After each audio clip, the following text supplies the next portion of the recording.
আমরা কোরবানির দিনগুলোর সাথে রাসূল সাল্লাল্লাহু আলাইহি ওয়াসাল্লাম বলছেন তাশরিকের দিনগুলো হচ্ছে কোরবানির দিন। আইয়ামে তাশরিক মানে হচ্ছে ঈদের পরবর্তীতে, ঈদ হলো 10 তারিখ, ইয়াউমে আরাফা, তারপরে ইয়াউমুন নাহার ঈদের দিন বা কোরবানির দিন, তারপরে হচ্ছে 3 দিন যেটাকে 11, 12 এবং 13 তারিখ, সেটাকে বলা হয় আইয়ামে তাশরিক, তাশরিকের দিন সমূহ। তাশরিকে মানে হচ্ছে,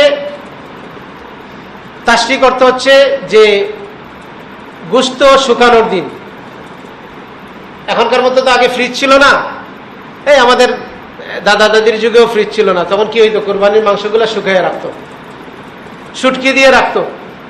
তো ওই দিনগুলো হচ্ছে, রাসূল সাল্লাল্লাহু আলাইহি ওয়াসাল্লাম বলছেন এই দিনগুলো হচ্ছে কুরবানির দিন, এই দিনগুলোতে কুরবানি করা যায়। এবং এই দিনগুলো হচ্ছে আল্লাহ সুবহানাহু ওয়া তাআলার বড়ত্ব ঘোষণার দিন, যে বেশি বেশি করে কি করা, তাকবীর দেওয়া, আল্লাহু আকবার, আল্লাহু আকবার, লা ইলাহা ইল্লাল্লাহু, আল্লাহু আকবার, আল্লাহু আকবার, ওয়ালিল্লাহিল হামদ। রাসূল সাল্লাল্লাহু আলাইহি ওয়াসাল্লাম বলছেন এই তাশরিকের দিনগুলো হচ্ছে খাওয়া এবং পান করা এবং আল্লাহর জিকির করার দিন। এজন্য এই দিবসগুলোতে সিয়াম পালন করা হারাম বা নিষিদ্ধ। নিষিদ্ধ দিবসগুলোর মধ্যে এটা হচ্ছে তাশরিকের 3 দিন, ইয়াউমুন নাহর হচ্ছে ঈদের দিন 10 তারিখ, আর হচ্ছে ঈদ উল ফিতরের দিন।